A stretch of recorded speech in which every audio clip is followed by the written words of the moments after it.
नमस्कार मित्रों, मैं रविशंकर अग्निहोत्री आप सभी का अपने YouTube चैनल द सनातन अग्नि में हार्दिक स्वागत एवं अभिनंदन करता हूं। आज मैं सभी अर्धसैनिक बलों के कर्मचारियों के बच्चों को प्राप्त होने वाले शिशु शिक्षण भत्ता एवं हॉस्टल सब्सिडी के ऊपर आप सभी का ज्ञानवर्धन करना चाहूँगा। अतः आप इस वीडियो को अंत तक बहुत ध्यान से सुने और इसकी किसी भी लाइन को मिस ना करें। सर्वप्रथम मैं अवगत कराना चाहूँगा कि शिशु शिक्षण भत्ता अर्धसैनिक बल के सभी सेवारत कार्मिकों को सेवानिवृत्त हो रहे कार्मिकों के वर्तमान सत्र यानी कि जिस सत्र में वो रिटायर हो रहे हैं उस सत्र का उनका बच्चा शिशु शिक्षण भत्ता प्राप्त कर सकता है। और इसके अतिरिक्त दिवंगत कार्मिकों के प्रथम 2 बच्चों को भी शिशु शिक्षण भत्ता यूकेजी से लेकर कक्षा 12 तक प्रदान किया जाता है। यही स्थिति हॉस्टल सब्सिडी की है। इन सभी लोगों को हॉस्टल सब्सिडी भी प्रदान की जाती है। आप लोगों में से कई लोग कंफ्यूज रहते हैं कि हमें शिशु शिक्षण भत्ता मिल रहा है तो हॉस्टल सब्सिडी नहीं मिलेगी।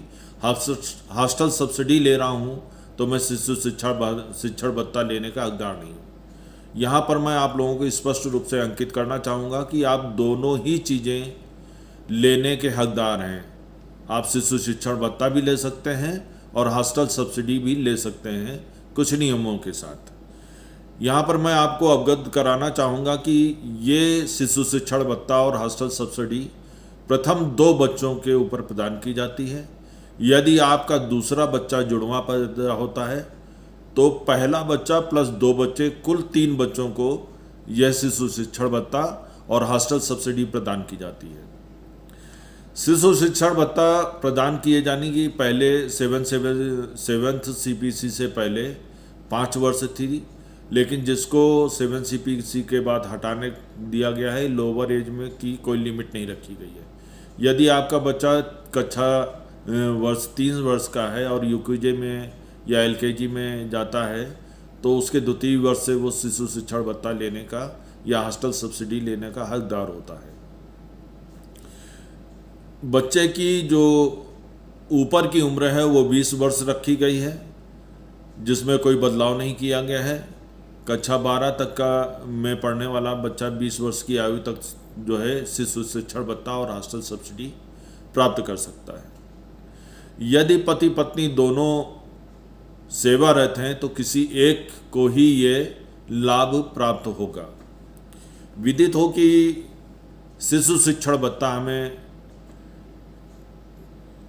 एक शैक्षिक सत्र में विद्यालय को भुगतान की जाने वाली ट्यूशन फीस के परिप्रेक्ष्य में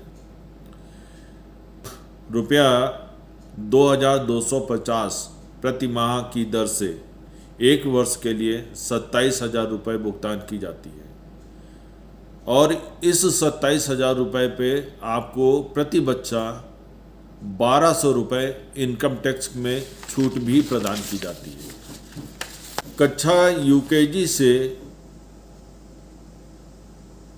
12 तक के बच्चे यदि घर से 50 किलोमीटर दूर, 50 किलोमीटर ध्यान रखिएगा, 50 किलोमीटर दूर रह करके यदि हॉस्टल में पढ़ाई कर रहे हैं, और हॉस्टल और विद्यालय एक ही होना चाहिए, हॉस्टल और मतलब स्कूल का ही हॉस्टल होना चाहिए। अगर आप किसी विद्यालय में पढ़ा रहे हैं और हॉस्टल आपका अलग है तो आप जो है हॉस्टल सब्सिडी के हकदार नहीं होंगे।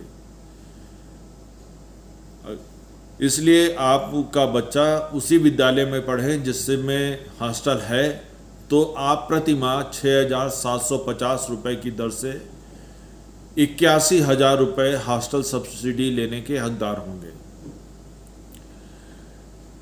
इसके अतिरिक्त आपको बताना चाहूँगा कि जो हमारे स्पेशल बच्चे हैं उनको यह राशि डबल प्राप्त होती है। शिशु शिक्षण भत्ता की हॉस्टल सब्सिडी 81,000 ही रहेगी, लेकिन शिशु शिक्षण भत्ता 27,000 के दुगना 54,000 रुपये उन्हें प्रदान किया जाता है।